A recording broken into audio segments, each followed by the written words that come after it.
Nah, saudaraku, judul firman Tuhan hari ini Tuhan yang taruh di dalam hati saya adalah kuasa agar hidup diberkati. Diberkati dalam arti luas, tidak cuma materi saja.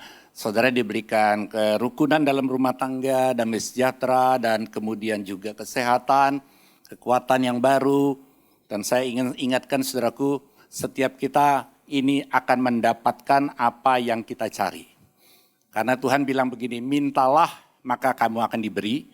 Tuhan tidak akan suruh kita minta kalau yang kita minta itu tidak akan diberikan. Yang kedua Tuhan katakan, carilah maka kamu akan mendapatkan. Jadi kita akan mendapatkan apa yang kita cari. Yang ketiga adalah ketuklah pintu maka pintu akan dibukakan. Kita lihat dulu ayatnya.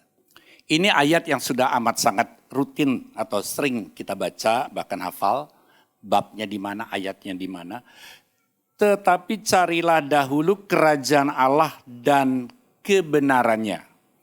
Maka semuanya itu akan ditambahkan kepadamu. Nah saudaraku, ayat ini berbicara tentang bagaimana kita menentukan prioritas tentang apa yang kita cari. Manusia umumnya akan mencari apa yang dia inginkan. Ya saudaraku, bukan yang Tuhan inginkan, yang dia inginkan. Dan dia akan bebas atau dengan senang hati melakukan apa yang menjadi kesenangannya atau hobinya. Sehingga banyak kali waktu kita atau prioritas kita melenceng atau menyimpang daripada apa yang Tuhan perintahkan. Tuhan perintahkan carilah dahulu kerajaan Allah dan kebenarannya. Ya memang saudara yang kasih Tuhan, kerajaan Allah bukan cuma sekedar saudara datang ibadah gereja setiap hari Minggu. Roma 14 ayat 17 katakan, sebab kerajaan Allah bukanlah soal makanan dan minuman, tetapi soal kebenaran, damai sejahtera dan sukacita oleh Roh Kudus. Kita sudah tahu ayatnya, kita sudah tahu apa yang Tuhan kehendaki. Kita sudah tahu ini merupakan perintah Tuhan. Dan saya percaya Tuhan tidak pernah memerintahkan sesuatu yang mustahil saudara dan saya kerjakan. Kalau dia perintahkan sesuatu, dia akan memampukan kita supaya kita bisa melakukan. Nah inilah dibutuhkan kuasa yang daripada Tuhan. Nah sekarang masalahnya apa yang menjadi penyebab kita sulit untuk memprioritaskan kerajaan Allah dan kebenarannya. Ya, next. Kita lihat di sini ayat 34 ayat selanjutnya. Sebab itu janganlah kamu khawatir akan hari besok, karena hari besok mempunyai kesusahannya sendiri. Kesusahan sehari cukuplah untuk sehari. Ya, alasannya dengan jelas Tuhan sampaikan kenapa orang sulit untuk memprioritaskan kerajaan Allah dan kebenarannya, karena khawatir. Ada lagi yang bilang, Pak, saya ini masih pakai kredit bank Pak. Bunga bank gak kenal hari Minggu Pak. Apapun alasan saudara. Apapun alasan saudara. Alasannya karena khawatir. Sedangkan di survei bahwa 85% dari apa yang kita khawatirkan, 85% dari apa yang manusia khawatirkan tidak pernah terjadi.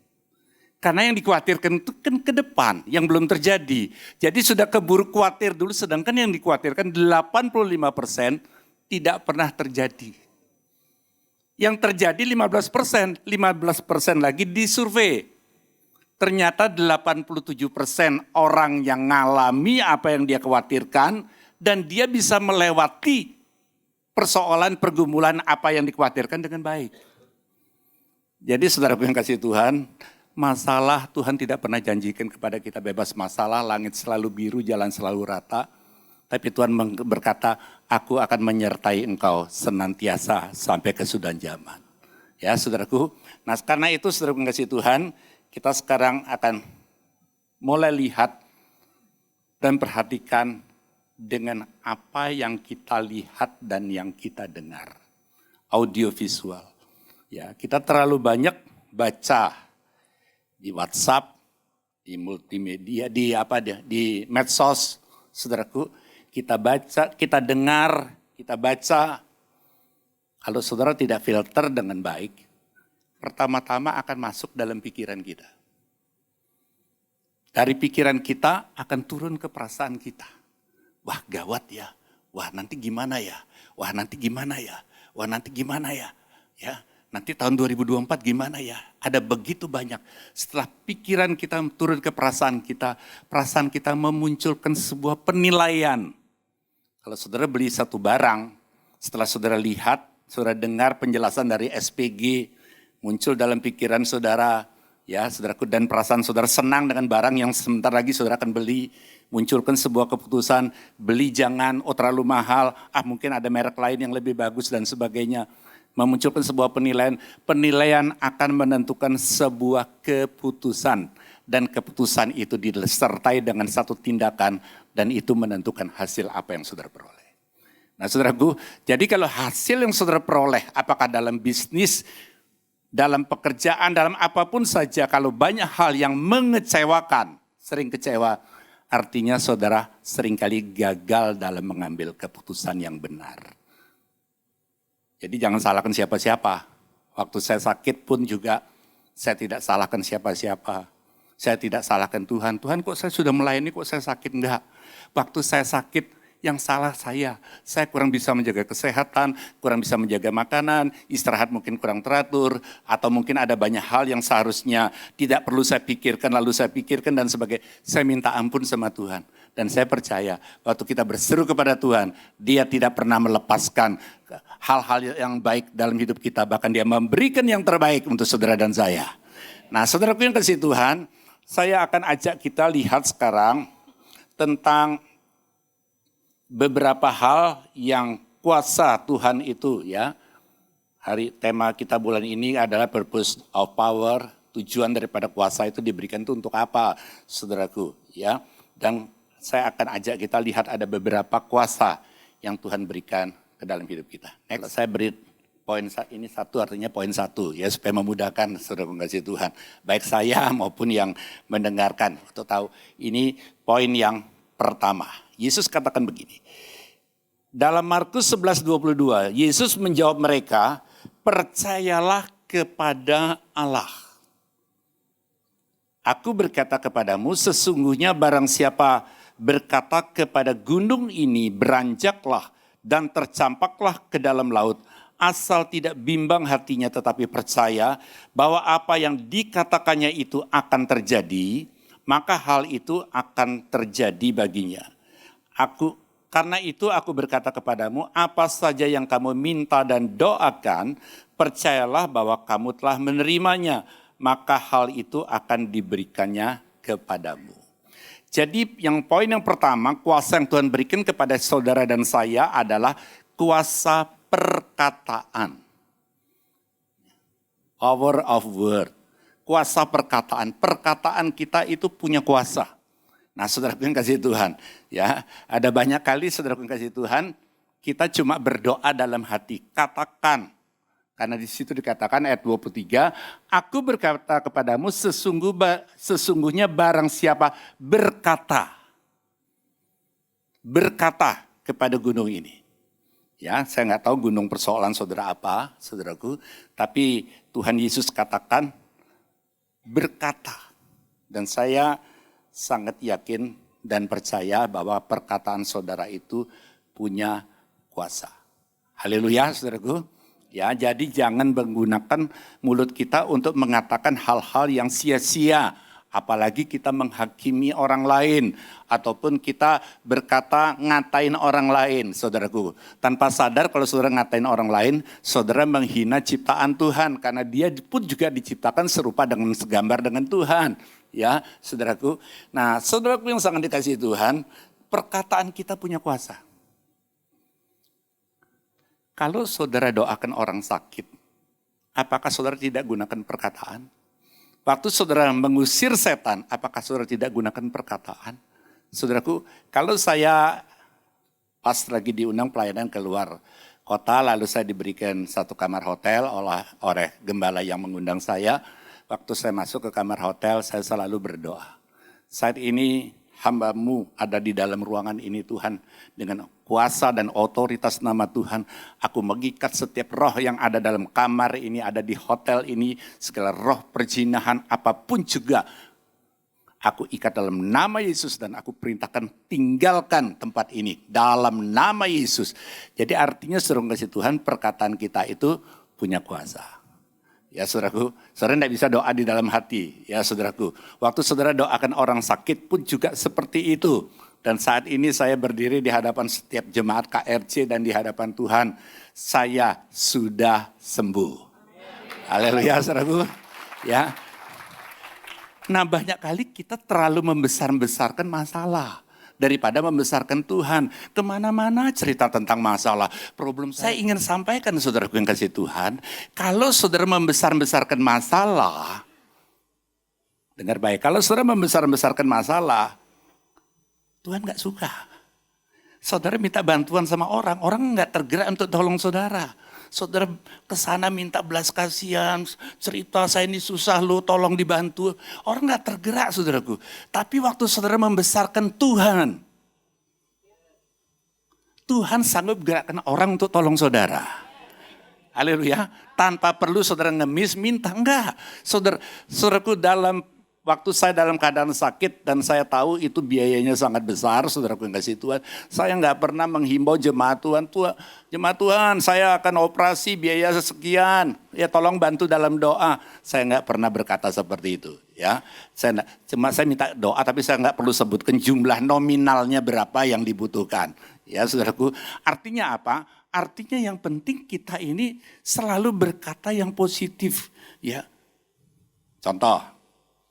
Kalau pagi saya berdoa, saat ini aku katakan tubuh ini telah ditebus oleh darah Yesus. Karena setiap sel dari atas kepala sampai ke ujung kaki diperbaharui, dihidupkan kembali dalam nama Yesus. Setelah sel-sel yang memberontak, sel kanker apapun juga aku perintahkan saat ini untuk keluar dalam nama Yesus. Kembali pulih sehat karena tubuh ini telah ditebus oleh darah Yesus. Kenapa kita susah untuk berdoa seperti itu? Seringkali kita berdoa untuk diberkati, tapi lebih banyak mulut kita berkata bahwa saya tidak mungkin diberkati. Saya nggak mungkin diberkati. Karena itu yang saya sering kali sampaikan, saudara kasih Tuhan, jangan terlalu kita membesar-besarkan persoalan. Orang yang membesar-besarkan persoalan tujuannya belas kasihan. Supaya dibantu, ditolong dan sebagainya. Enggak, saudaraku berseru kepada Tuhan. Ya saudara kasih Tuhan. Tuhan aku tahu aku punya persoalan. Tapi aku punya Tuhan yang lebih besar daripada setiap persoalanku. Haleluya saudaraku. Jadi waktu saudara bisa berkata yang positif, orang di sekeliling saudara dikuatkan. Jemaat saya dikuatkan. Wah kalau saya seperti Pak Thomas mungkin saya belum bisa seperti itu, semangatnya tetap sukacita. Saya katakan saya ini orang yang sebenarnya itu sangat takut berhubungan dengan rumah sakit. Karena waktu saya ditanya oleh dokter, Pak Bapak pernah masuk ke rumah sakit Pak atau dioperasi? Oh pernah. Kapan Pak? Ya sekitar 52 tahun yang lalu. Jadi selama 52 tahun yang lalu saya nggak pernah berurusan rumah sakit. Dan saya kalau khotbah gagah, saya nggak ada pantangan apa-apa. Bab 1, bab 2 semua saya makan. Ya kan? Ya gagah. Tapi pada saat waktu saya Tuhan izinkan mengalami sakit, saya merenungkan. Saya nggak perlu sombong. Kalau sampai hari ini ada semua karena kebaikan dan pertolongan Tuhan. Haleluya saudaraku. Jadi enggak ada. Ya, bicara tentang sombong. Satu hari saya ketemu dengan seorang pengusaha yang sukses. Tokonya 10 saudaraku. Ya, di satu kota. Luar biasa. Waktu dia mengalami keadaan terpuruk, dia ngomong pada saya. Pak Thomas, lewat masalah yang Tuhan izinkan terjadi, saya sadar Tuhan mau mengikis kesombongan saya. Gini loh Pak, sombong itu enggak kentara loh Pak. Kita bisa ngomong sama orang, ya semua karena kemurahan Tuhan. Ya kita bisa ngomong sama orang Pak. Memamerkan kerendahan hati kita bisa. Tapi sebenarnya dalam hati kita sombong Pak. Itu yang saya alami, kata si pengusaha itu. Ya, jadi saudara ngasih Tuhan, kesombongan itu enggak kentara. Itulah bedanya penyakit jasmani dan penyakit rohani. Penyakit jasmani itu penderitanya tahu, orang lain enggak tahu. Tapi kesombongan itu orang lain tahu, penderitanya enggak tahu. Tapi seringkali masalah mengizinkan si penderitanya tahu bahwa dia sombong. Jadi jangan nunggu masalah dulu supaya saudara tahu bahwa kita sombong. Bahwa kita tidak berkenan di hadapan Tuhan. Apapun keadaan, tetap katakan, aku makin kecil dan Yesus makin besar dalam hidupku. Haleluya, haleluya. Hati-hati perkataan. Saya masih ingat, tahun 87 saya bertobat dan saya mulai melayani. Papi saya marah-marah. Pelayanan terus, sana jadi pendeta. Bener jadi pendeta. Jadi hati-hati dengan perkataan. Kamu goblok, kamu gak mungkin bisa jadi orang. Jadi kalau anaknya balik, lalu sekarang saya jadi apa, Pak, kalau belum jadi orang? Hati-hati menggunakan perkataan. Itu yang pertama. Yang kedua, next. Yang kedua ini adalah kuasa sukacita. 1 Tesalonika 5:16, bersukacitalah senantiasa, artinya bukan waktu saudara mengalami keadaan baik, saudaraku yang kasih Tuhan, tapi saudara apapun keadaan tetap bersukacita, tetaplah berdoa, ya, mengucap syukurlah, semua adalahnya, jadi merupakan satu kalimat perintah, ya saudaraku. Mengucap syukurlah dalam segala hal, sebab itulah yang dikehendaki Allah di dalam Kristus Yesus bagi kamu. Yang poin yang kedua ini adalah kuasa sukacita. Ya, sukacita. Dulu ada lagu Don't Worry Be Happy. Tapi tidak lama kemudian lagu itu tenggelam. Kenapa? Karena orang bilang penyanyinya enak aja nyanyi. Sama seperti orang dengar khotbah. Pengkhotbah enak aja khotbahnya. Ya, saudara, nggak ngalamin sih seperti yang saya alami. Saya mau katakan saudaraku, ya, kalau sukacita ini, dan kalau saudara dengar firman Tuhan, kalau saudara dengar firman Tuhan, ada banyak orang bilang gini, kok yang dilarang Tuhan itu yang aku senang ya? Jangan begini, jangan begitu, itu dosa, itu melanggar firman. Kalau saudara perhatikan yang dilarang-larang itu yang saudara senang. Lalu timbul pertanyaan, apa Tuhan itu tidak mau lihat aku senang? Sebelum sampai di sana saya mau tanya dulu. Apakah beda antara senang dengan sukacita? Apakah beda? Memang di gereja rata-rata gitu saudaraku. Ya, saudara sebetulnya gampang kalau lihat si hamba Tuhannya angkat tangan ya saudara ikut aja angkat tangan. Kalau dia dijebak ya artinya kenapa kok kasih contoh angkat tangan sesuatu yang salah kan gitu. Kalau senang itu adalah keadaan di luar diri kita yang mempengaruhi hati kita. Itu senang. Saudara jalan-jalan ke luar negeri, bukan nggak boleh saudaraku, silakan. Mau jalan-jalan ke luar negeri, saudara senang. Pulangnya senangnya berapa lama? Mungkin berapa hari saudara cerita, senangnya biasa lagi. Sehingga harus pergi lagi ke sana untuk bisa senang. Saudara makan, pergi satu restoran makan, puas saudaraku. Saudara senang. Tapi berapa lama senangnya? Setelah itu saudara harus pergi lagi supaya saudara dapatkan senang itu atau kepuasan itu. Termasuk melakukan dosa. Kenapa orang berzina? Kenapa orang selingkuh? Sudah tahu bahwa itu dilarang oleh firman Tuhan. Dan kalau ketahuan akan rumah tangga jadi ribut. Karena waktu dilakukan dia senang. Setelah selesai takut, khawatir, takut ketahuan, takut ini dan itu, tertuduh.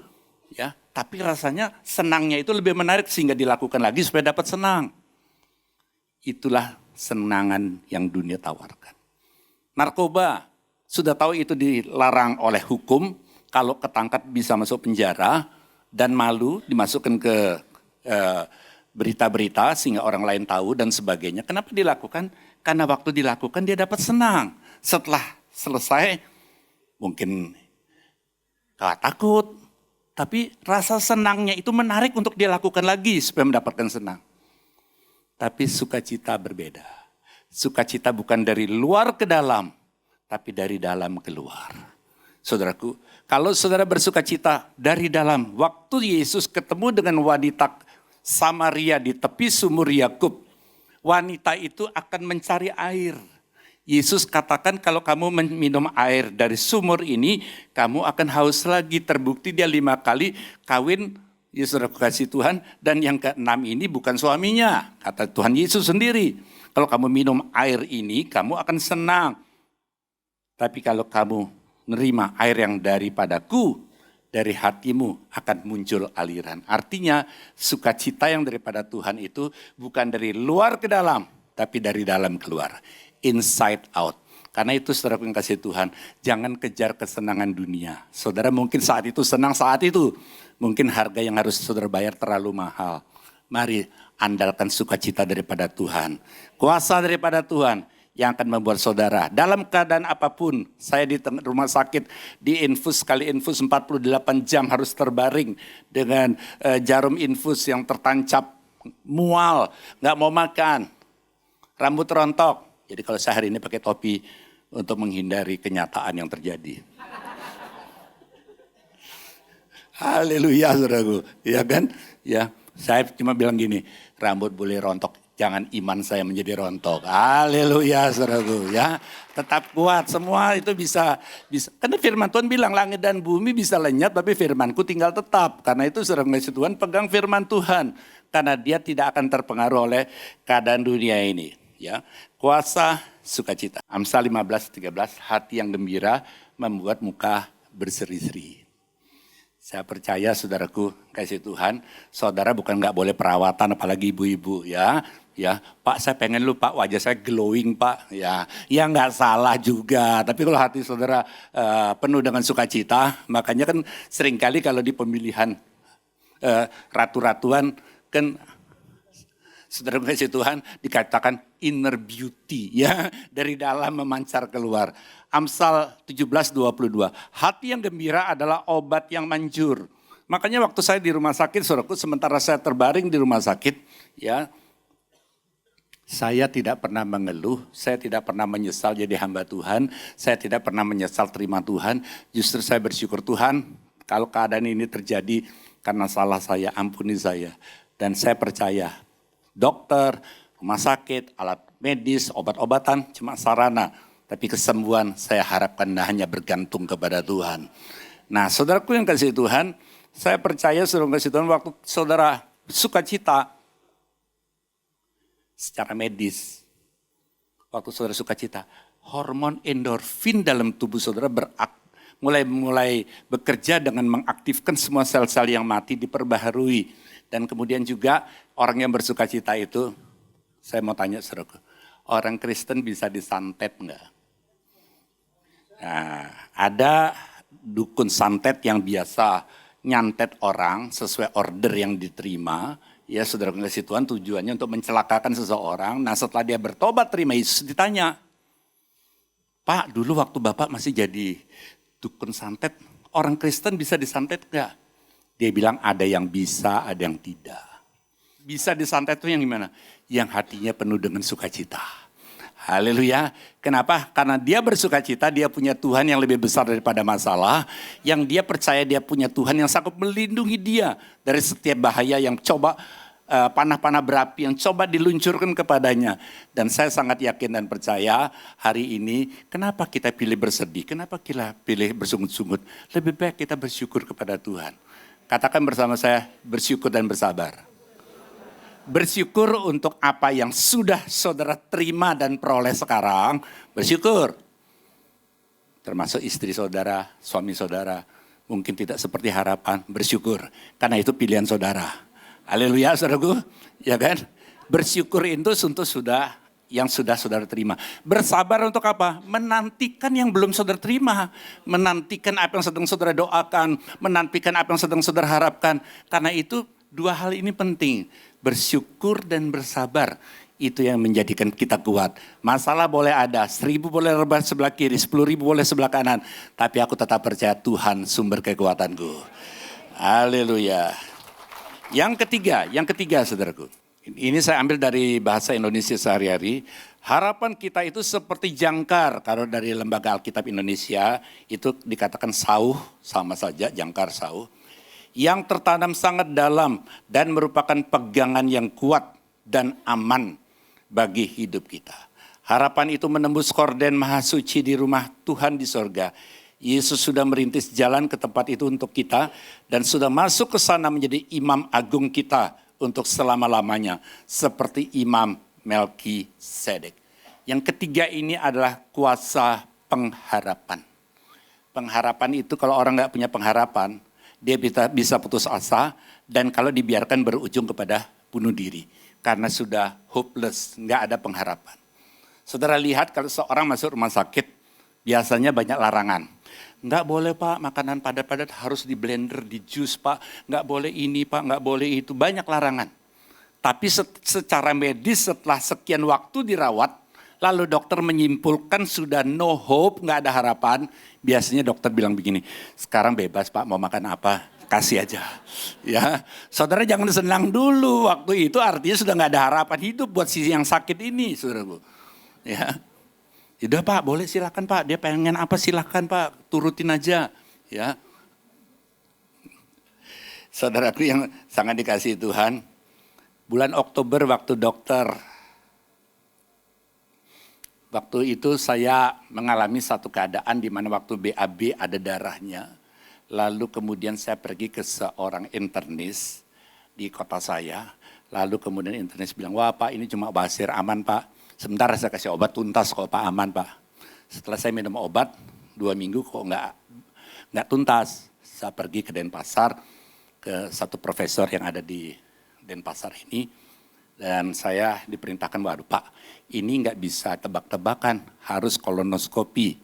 Ya, jadi kolonoskopi itu dimasukin kamera lewat bawah, saudaraku, untuk melihat ke dalam usus, ya, saudaraku. Lalu saya pergi kolonoskopi ke Bali Med di Denpasar ini, hasilnya saya bawa. Setelah dibiopsi juga, saya datang sendiri ke dokter. Dokternya bilang gini, waduh Pak, ini kanker ganas loh Pak. Waktu saya dengar perkataan itu saya nggak kaget, saya nggak takut, cuma saya tahu saya masih punya pengharapan daripada Tuhan.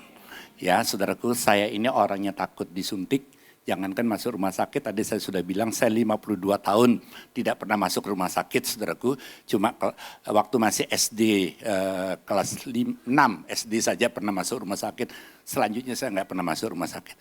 Jadi saudaraku, waktu saya dengar seperti itu dan saya pulang, saya ketemu dengan istri saya. Istri saya tanya, gimana hasilnya? Aman, cuma kanker ganas. Kanker ganas kok aman-aman, istri saya komplain. Ya kok kayaknya enggak. Saya orangnya takut disuntik. Tapi karena rasa cinta saya pada anak dan istri saya.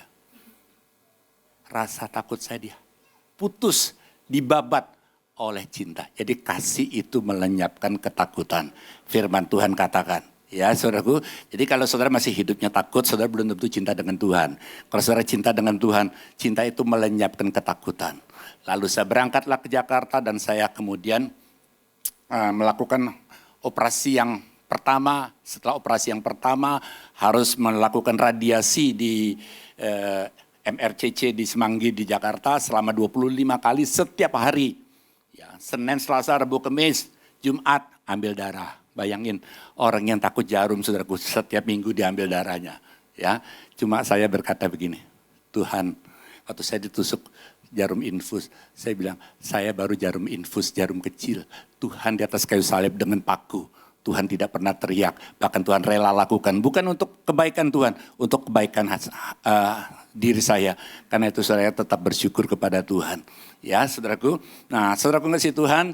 Dan kemudian harus lewatin radiasi 25 kali, lalu kemudian operasi yang kedua, usus saya dipotong 22 cm, saudaraku, diangkat kansernya, disambung lagi, harus lakukan kemoterapi 4 kali, setiap kali 48 jam, jeda 2 minggu, kemo lagi. Tapi saya tetap bersyukur kepada Tuhan. Dan tanggal 25 ini, operasi yang ketiga, operasi yang terakhir.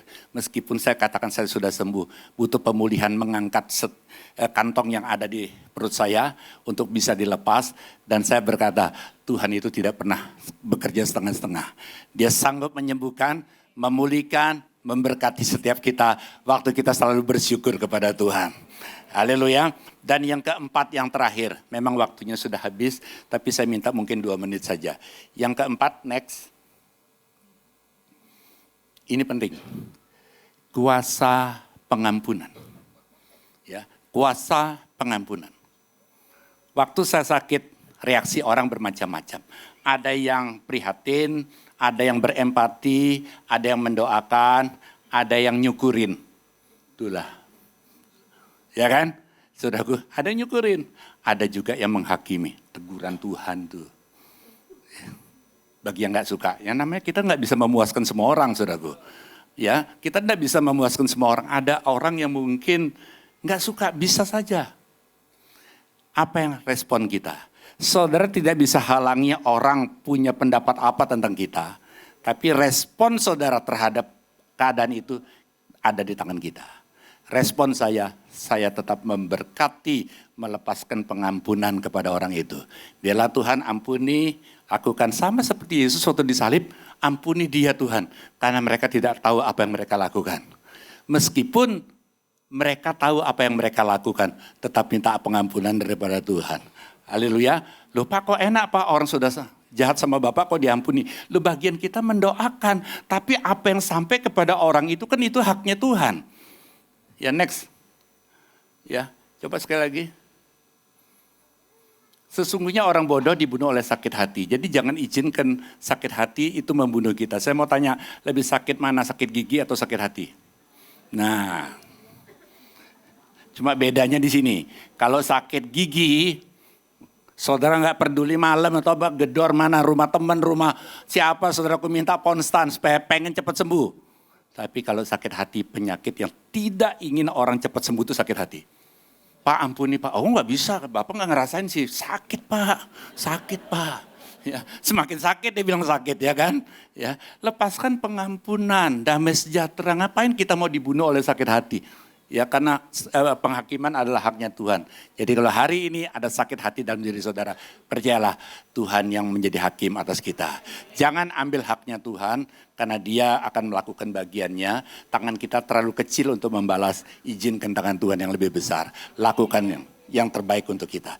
Tuhan memberkati. Ayo kita bangkit berdiri. Saudara.